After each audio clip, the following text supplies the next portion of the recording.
शांति। 3 मई 1972 के अव्यक्त बाप दादा के हम बच्चों प्रति अनमोल महावाक्य। मुरली का सार, लॉ मेकर बनो, लॉ ब्रेकर नहीं। बाबा ने कहा, अपने को लवफुल और लॉफुल दोनों ही समझते हो। जितना ही लवफुल उतना ही लॉफुल हो कि जब लवफुल बनते हो तो लॉफुल नहीं बन सकते हो, व जब लॉफुल बनते हो तो लवफुल नहीं बन सकते हो। क्या दोनों ही साथ साथ एक ही समय कर्म में व स्वरूप में दिखाई दे सकते हैं? क्योंकि जब तक लॉ और लव दोनों ही समान नहीं हुए हैं, तब तक कार्य में सदा सफलता मूर्त नहीं बन सकते। सफलता मूर्त व संपूर्ण मूर्त बनने के लिए इन दोनों की आवश्यकता है। लॉफुल अपने आप के लिए भी बनना होता है, न सिर्फ दूसरों के लिए लॉफुल बनना पड़ता है। लेकिन जो स्वयं अपने प्रति लॉफुल बनता है, वही दूसरों के प्रति भी लॉफुल बन सकता है।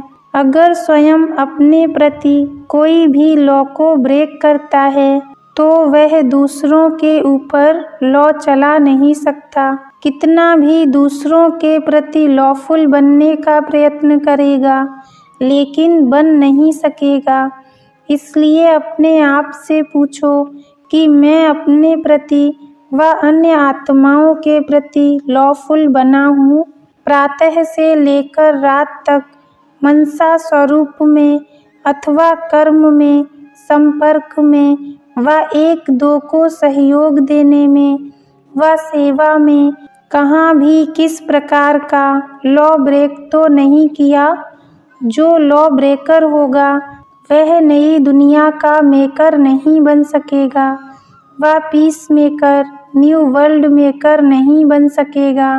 तो अपने आप को देखो कि मैं न्यू वर्ल्ड मेकर व पीस मेकर, लॉ मेकर हूँ व लॉ ब्रेकर हूँ। जो स्वयं लॉ मेकर है, वही अगर लॉ को ब्रेक करता है, तो क्या ऐसे को लॉ मेकर कहा जा सकता है? ईश्वरीय लॉज, कायदे व ईश्वरीय नियम क्या हैं, वह सभी स्पष्ट जान गए हो व अभी जानना है।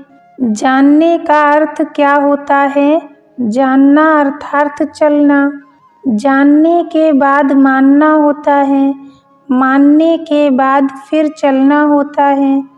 तो ऐसे समझें कि यह जो भी बैठे हुए हैं, वह सभी जान गए हैं, अर्थात चल रहे हैं। अमृत वेले से लेकर जो भी दिनचर्या बता रहे हो, वह सभी ईश्वरीय लॉज के प्रमाण बिता रहे हो कि इसमें कुछ परसेंटेज है, जानने में परसेंटेज है।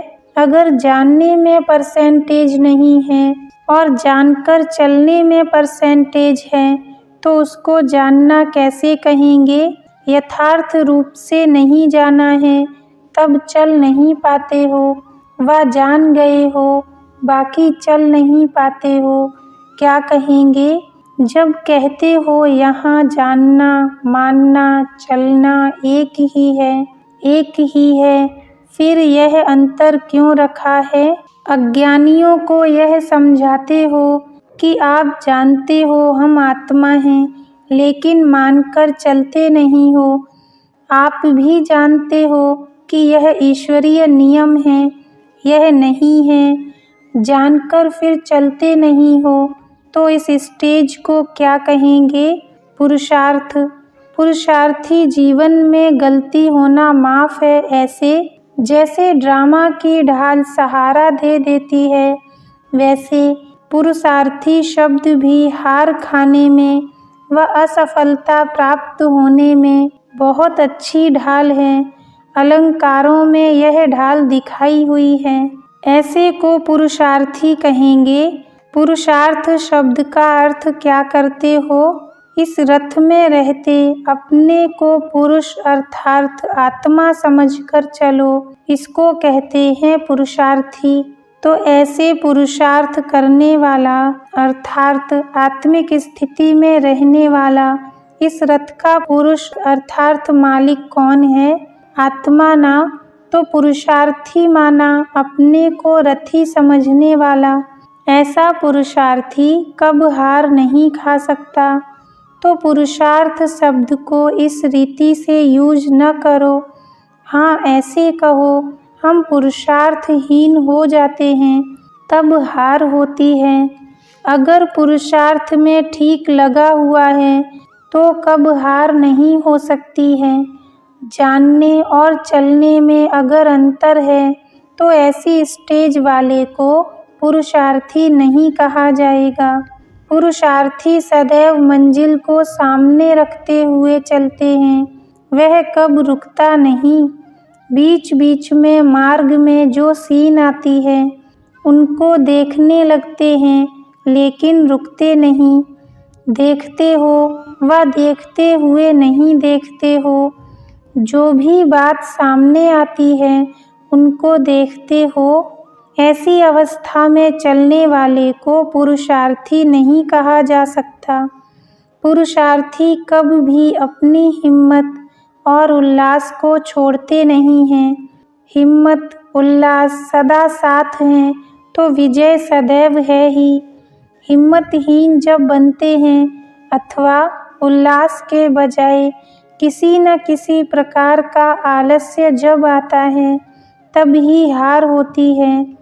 और छोटी सी गलती करने से लॉफुल बनने के बजाय स्वयं ही लॉ मेकर होते हुए लॉ को ब्रेक करने वाले बन जाते हैं।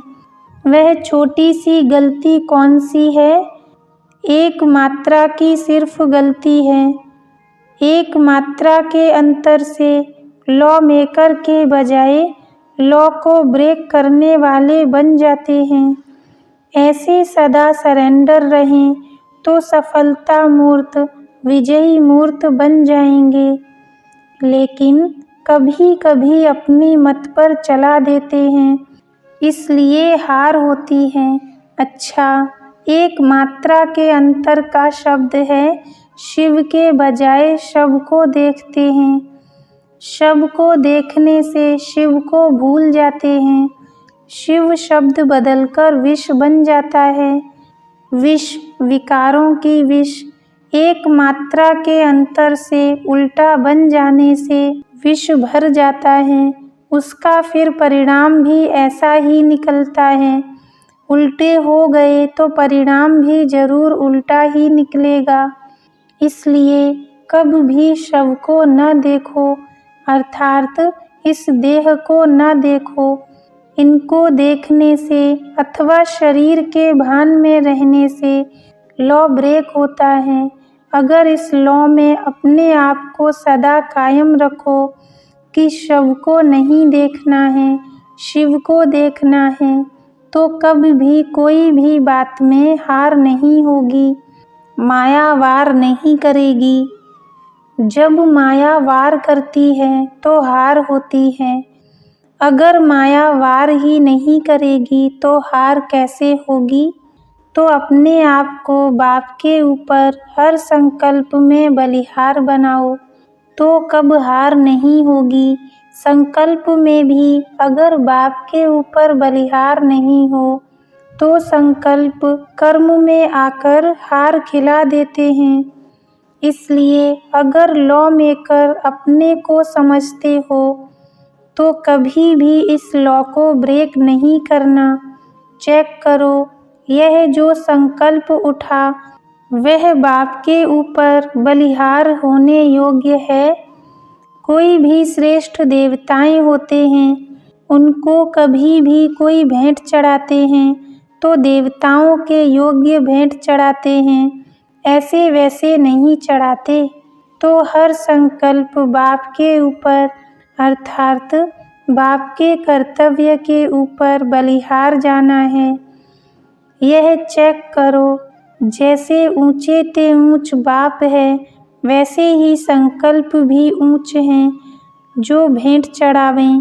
अगर व्यर्थ संकल्प विकल्प हैं तो बाप के ऊपर बलि चढ़ा नहीं सकते, बाप स्वीकार कर नहीं सकते।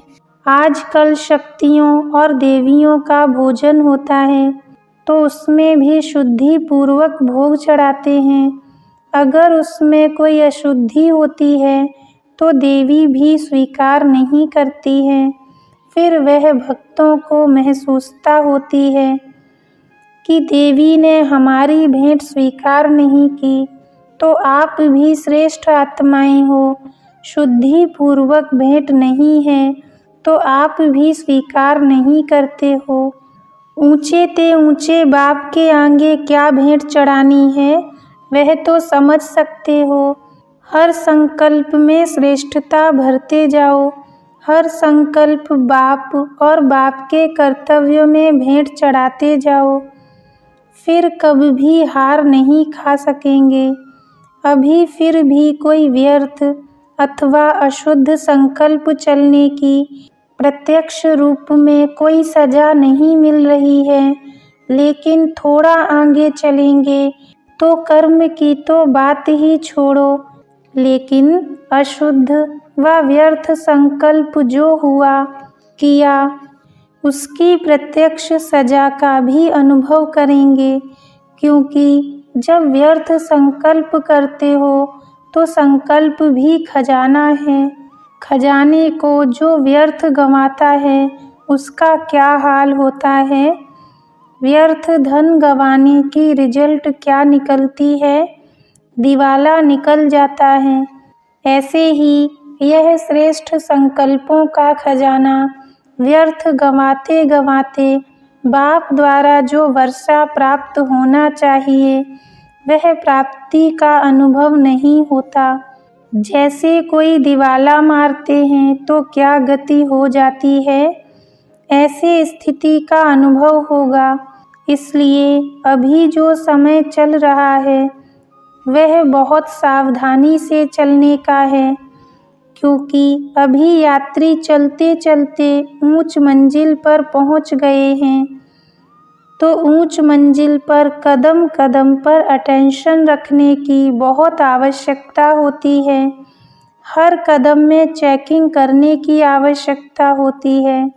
अगर एक कदम में भी अटेंशन कम रहा तो रिजल्ट क्या होगी, ऊंचाई के बजाय पांव खिसकते खिसकते नीचे आ जाएंगे। तो वर्तमान समय इतना अटेंशन है व अलबेलापन है। पहला समय और था, वह समय बीत चुका। जैसे जैसे समय बीत चुका तो समय के प्रमाण परिस्थितियों के लिए बाप रहम दिल बन कुछ न कुछ जो सैल्वेशन देते आए हैं वह समय प्रमाण अभी समाप्त हो चुका। अभी रहम दिल नहीं। अगर अब तक भी रहम दिल बनते रहे तो आत्माएं अपने ऊपर रहम दिल बन नहीं सकेंगी। जब बाप इतनी ऊंच स्टेज की सावधानी देते हैं तब बच्चे भी अपने ऊपर रहम दिल बन सकें। इस कारण अभी यह नहीं समझना कि बाप रहम दिल है, इसलिए जो कुछ भी हो गया तो बाप रहम कर देगा। नहीं, अभी तो एक भूल का 1000 गुणा दंड का हिसाब किताब चुकतू करना पड़ेगा। इसलिए अभी जरा भी गफलत करने का समय नहीं है। अभी तो बिल्कुल अपने कदम कदम पर सावधानी रखते हुए कदम में पद्मों की कमाई करते पद्मपति बनो। नाम है ना पद्मा पदम भाग्यशाली, तो जैसा नाम है ऐसा ही कर्म होना चाहिए। हर कदम में देखो पद्मों की कमाई करते पद्मपति बने हैं। अगर पद्मपति नहीं बने तो पद्मा पदम भाग्यशाली कैसे कहलाएंगे। एक कदम भी पद्म की कमाई बिगड़ न जाए ऐसी चेकिंग करते हो व कई कदम व्यर्थ जाने बाद होश आता है, इसलिए फिर भी पहले से ही सावधान करते हैं। अंत का स्वरूप शक्तिपन का है। शक्ति रूप रहम दिल का नहीं होता है। शक्ति का रूप सदैव संहारी रूप दिखाते हैं। तो संहार का समय अब समीप आ रहा है। संहार के समय रहम दिल नहीं बनना होता है। संहार के समय संहारी रूप धारण किया जाता है। इसलिए अभी रहम दिल का पाठ भी समाप्त हुआ। बाप के संबंध से बच्चों का अलबेलापन व नाज सभी देखते हुए आगे बढ़ाया। लेकिन अब किसी भी प्रकार से पावन बनाकर साथ ले जाने का पाठ है, सद्गुरु के रूप में। जैसे बाप बच्चों के नाज व अलबेलापन देख फिर भी प्यार से समझाते चलाते रहते हैं, वह रूप सद्गुरु का नहीं होता। सद्गुरु का रूप जैसे सद्गुरु हैं, वैसे सत संकल्प, सत बोल, सत कर्म बनाने वाला है। फिर चाहे नॉलेज द्वारा व पुरुषार्थ द्वारा बनावे, चाहे फिर सजा द्वारा बनावे, सद्गुरु नाज और अलबेलापन देखने वाला नहीं है। इसलिए अब समय और बाप के रूप को जानो। ऐसे न समझो बाप के इस अंतिम स्वरूप को न जानते हुए अपने बचपन के अलबेलेपन में आकर अपने आप को धोखा दे बैठो। इसलिए बहुत सावधान रहना है। शक्तियों को अभी अपना संहारी रूप धारण करना चाहिए। जैसे दिखाया हुआ है, कोई भी आसुरी संस्कार शक्तियों का सामना नहीं कर सकता। आसुरी संस्कार वाले शक्तियों के सामने आँख उठाकर देख नहीं सकते। तो ऐसे संहारी रूप बनकर स्वयं में भी आसुरी संस्कारों का संहार करो और दूसरों के भी आसुरी संस्कार के संहार करने वाले संहारी मूर्त बनो। ऐसी हिम्मत है। माता रूप में भले रहम आ जाता, शक्ति रूप में रहम नहीं आता। माता बनकर पालना तो बहुत की और माता के आगे बच्चे लाड कोड करते भी हैं। शक्तियों के आगे किसकी हिम्मत नहीं जो अलबेलापन दिखा सके। अपने प्रति भी अब संहारी बनो। ऐसी स्टेज बनाओ जो आसुरी संस्कार संकल्प में भी ठहर न सकें। इसको कहते हैं एक ही नज़र से असुर संहारनी। संकल्पों को परिवर्तन करने में कितना समय लगता है? सेकंड।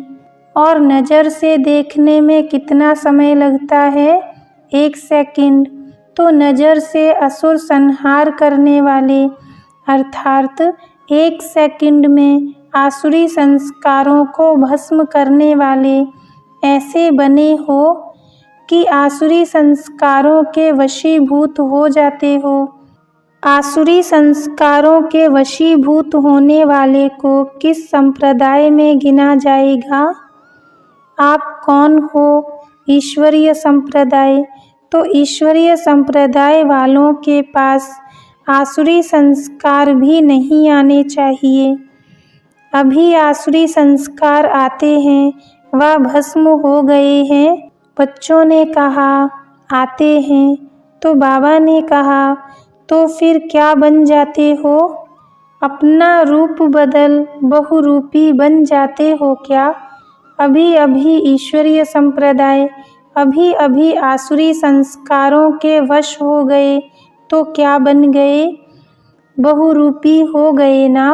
अगर अभी अभी अपने से आसुरी संस्कारों को भस्म करने की हिम्मत रखकर संहारी रूप बने तो मुबारक है। अभी यह भी ध्यान रखना, सूक्ष्म सजाओं के साथ साथ स्थूल सजाएं भी होती हैं। ऐसे नहीं समझना सूक्ष्म सजा तो अपने अंदर भोग कर खत्म करेंगे। नहीं, सूक्ष्म सजाएं सूक्ष्म में मिलती रहती हैं और दिन प्रतिदिन ज़्यादा मिलती जाएंगी। लेकिन ईश्वरीय मर्यादाओं के प्रमाण कोई भी अगर अमर्यादा का कर्तव्य करते हैं, मर्यादा का उल्लंघन करते हैं, तो ऐसी अमर्यादा से चलने वाले को स्थूल सजाएं भी भोगनी पड़ें। फिर तब क्या होगा? अपने दैवी परिवार के स्नेह, संबंध और जो वर्तमान समय की संपत्ति का खजाना है, उनसे वंचित होना पड़े। इसलिए अब बहुत सोच समझकर कदम उठाना है। ऐसे लॉज, नियम शक्तियों द्वारा स्थापन हो रहे हैं, पहले से ही सावधान करना चाहिए ना। फिर ऐसे न कहना कि ऐसे तो हमने समझा नहीं था, यह तो नई बात हो गई, तो पहले से ही सुना रहे हैं। सूक्ष्म लॉज के साथ स्थूल लॉज व नियम भी हैं। जैसे जैसे गलती उसी प्रमाण ऐसी गलती करने वाले को सजा। इसलिए लॉ मेकर हो तो लॉ को ब्रेक नहीं करना। अगर लॉ मेकर भी लॉ को ब्रेक करेंगे तो फिर लॉफुल राज्य करने के अधिकारी कैसे बनेंगे? जो स्वयं को ही लॉ के प्रमाण नहीं चला सकता, वह लॉफुल राज्य कैसे चला सकेगा? इसलिए अब अपने को लॉ मेकर समझकर हर कदम लॉफुल उठाओ, अर्थात श्रीमत प्रमाण उठाओ। मन मत मिक्स नहीं करना। माया श्रीमत को बदलकर मन को मिक्स कर उसको ही श्रीमत समझाने की बुद्धि देती है। माया के वश मनमत को भी श्रीमत समझने लग पड़ते हैं। इसलिए परखने की शक्ति सदैव काम में लगाओ। कहाँ परखने में भी अंतर होने से अपने आप को नुकसान कर देते हैं। इसलिए कहाँ भी अगर स्वयं नहीं परख सकते हो तो जो श्रेष्ठ आत्माएं निमित्त हैं, उन्हों से सहयोग लो। वेरीफाई कराओ कि यह श्रीमत है व मनमत है, फिर प्रैक्टिकल में लाओ। अच्छा, ऐसे लॉफुल और लवफुल जो दोनों ही साथ साथ रह चलने वाले हैं, ऐसी आत्माओं को नमस्ते। अच्छा, ओम शांति।